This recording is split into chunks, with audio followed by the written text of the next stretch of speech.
All right, Saagar, what's on your radar? Well, yesterday I brought you an update to the Jeffrey Epstein story based on new federal court filings, and my luck continues to appear in court, with the U.S. District Court of the District of Columbia allowing the release of notes taken by now disgraced former FBI agent Peter Strzok during a now famous January 2017 Oval Office meeting with former President Barack Obama, Joe Biden, Susan Rice, Sally Yates, and James Comey to discuss the incoming National Security Advisor Mike Flynn's conversations with Russian Ambassador Sergei Kislyak. Now, for those who don't recall, those conversations contained Flynn attempting to get the Russian government not to retaliate against the United States for President Obama's expulsion of diplomats. You could also call that practicing diplomacy.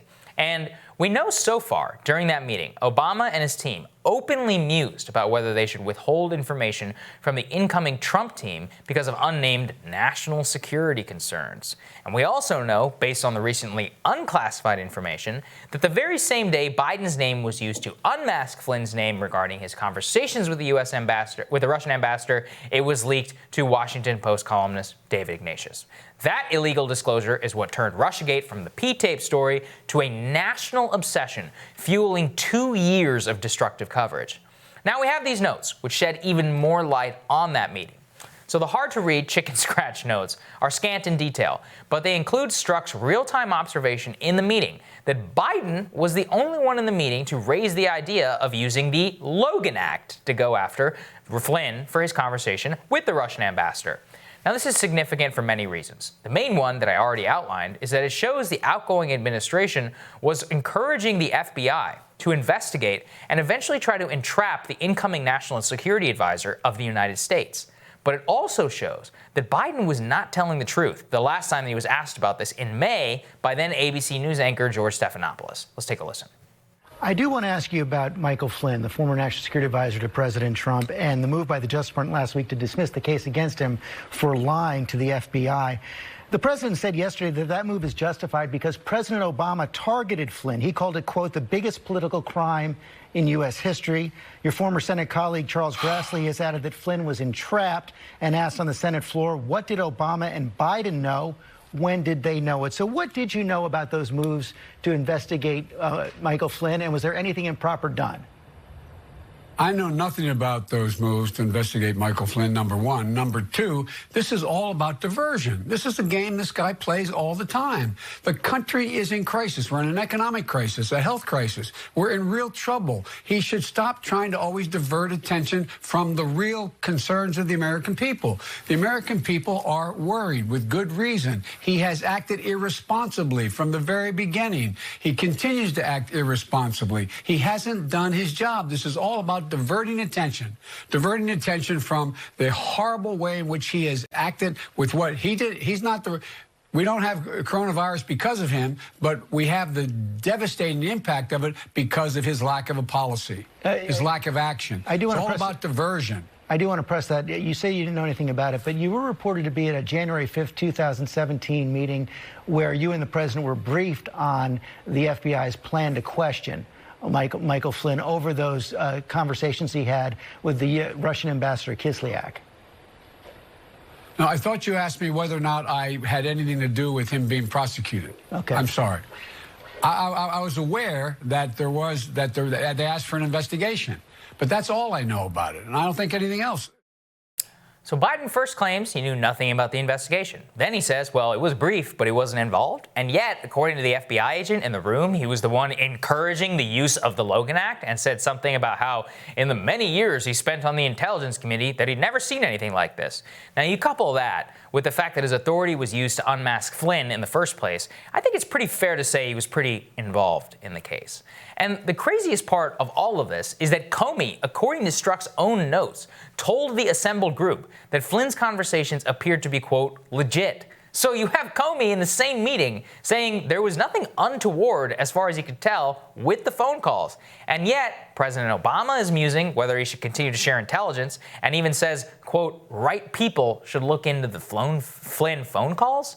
So all of this seems pretty shady to me. And the reason I want to highlight it is because, well, number one, mainstream media won't touch this story, despite spending literally hours and hand-wringing and bombshelling on much less whenever it came to Russiagate. And two, because it highlights what a so-called return to normal under Joe Biden will actually look like. One of Obama's most annoying and smuggest lines during the end of his presidency is that he presided over 0 scandals. Now, of course, viewers of this show know that the one I highlighted is just one of the many under his administration. And the greatest of all, I would say, is that the state of the economy that he left behind with the gall to tell a tale of how heroic he was in creating such an amazing one. But the truth is that underneath all of his pomposity and Biden's so-called average Joe shtick is routine behavior like this. Use of surveillance state to go after their political opponents, the reassembling of a national security team which never got us out of Afghanistan or Iraq and felt the need to get us into Syria and Libya, the reassembling of an economic team that sold the country out even more so than any other administration. Don't forget what they were actually like when they were in office. But if things keep up, we may find out again, except this time, I suspect, it will be even worse. And that was what I wanted to really highlight there, Crystal, which is that the routine kind of behavior of like Comey and Susan Rice and all of that is something that a lot of people just forget about what they were actually like whenever they were in the Oval Office and how like morally preening they were whenever they were like trying to stand up to Russia or go into Libya. I mean, they refused to ever take any sort of scrutiny. And it also highlights how the media just lets them they just let them get away with this. I searched, this has not had one mention in a mainstream media outlet. Really? Not one. Yeah. I mean, you have to give credit to Stephanopoulos for actually asking him. And you see, even there, I mean, it reminds me of, remember how at the beginning of the primary, Kamala Harris kept having these moments where she was like, oh, I didn't hear. She would say like, oh, I'd get, I'm for getting rid of private insurance. And then she changed her position. Oh, I didn't hear. Like there were a couple things like that, remember? 3 times she said that she didn't hear the question properly. When he's like messing with the earpiece and he's like, oh, no, I did know about, I thought you asked me something else. I did know about it. And then now we get a little more detail about potentially even more involvement. Very unlikely that he's ever going to get questioned on any of this. Yeah. And I think, look, it goes to the point of what actually happened. It goes to, the root, the part of why I know you focus on this story and others do as well, is because this really was the root and the genesis of the whole Russiagate thing. And I remember myself watching this unfold because what really threw me and through a lot of people is that Flynn did lie about having those conversations. Whereas if he had come out and been honest about it, it would have still been controversial because it's controversial to try to sort of undermine the sitting president while he's still in office. That is still controversial. And, the Logan Act hasn't been used against anyone. It's never been used. Right, ever. Right. But it is technically potentially in violation of the Logan Act. But it wouldn't have sparked this whole conspiratorial scandal the way that it ultimately did. So going back and really understanding how that all unfolded, who leaked the details of that conversation in the Washington Post, I think that is all incredibly worthy of discussion, conversation, investigation. I think the media absolutely should be interested in it, looking into it, et cetera.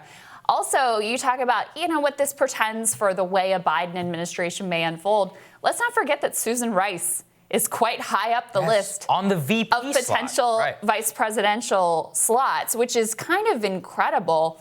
Given, I think there's, a lot of animus towards her on the right, certainly, but I think there should be. She's completely emblematic of a very, traditional sort of neoconservative type of foreign policy, was involved in most of the worst foreign policy, from my view, decisions made in the Obama administration. So I think that piece, and then the fact that she's tied into this part as well, is also quite significant. They haven't learned anything. They have these purely people are like, oh, Bill Barr, and it's like Loretta Lynch and Susan Rice and many of these other people were just as ideological, but they never took any flack for it. And I just think people need to remember what life was like actually under the Obama administration. People need to remember, oh my gosh, if we're going to restore this administration basically in full, what does that portend? Well, I think it portends a lot of bad things, which is the extension of just kind of this neoliberalism, the ramping up of wars overseas.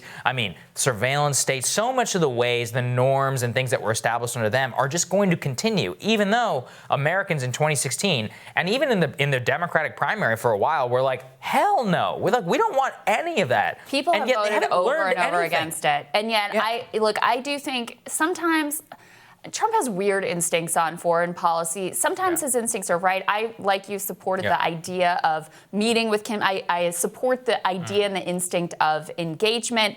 But ultimately, he's basically gotten rolled by the same military-industrial complex, national security state. And so I think fundamentally the foreign policy under Joe Biden would be basically the same as the foreign policy under Donald Trump. We saw it play out, and I did a radar on it earlier this week with the Venezuela policy, where there's like this surface level sort of like going back and forth and fighting on it.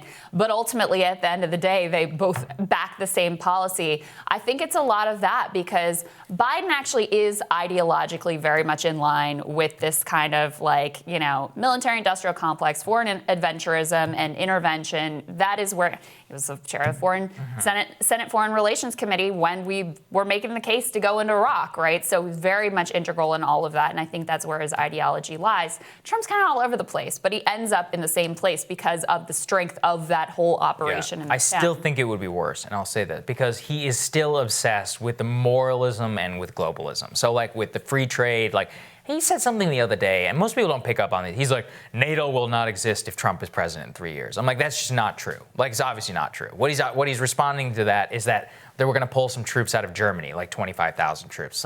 That doesn't mean NATO doesn't exist, right? I mean, having several 100,000 troops or whatever in Germany at one time is not the definition of NATO. So the way that he's going to get, I think, played by the Europeans and by a lot of the way, he's going to be focused very much on the world order that he helped build and helped to protect. That's not a good thing. That world order is what kept down so many millions of Americans. And so it's like that. And I bring this all back to the whole idea of scandal and smugness, because they have not spent 1 ounce of self-reflection on, did we handle this thing okay? Did we wound the country with 3 years of not Russiagate? I think the people who started this, that needs to be asked. It was wounded. I'm not even just talking about Trump. I'm talking about, think about the damage that has been done to the minds of so many MSNBC viewers, to cable news, to the credibility of our media, to our politics, the lack of ability to get anything done because of Russiagate. And we never have grappled or acknowledged that. And this is how it all began, and nobody seems to care. Yeah, I think that's well said. All right, I'm looking forward to your radar next, Crystal.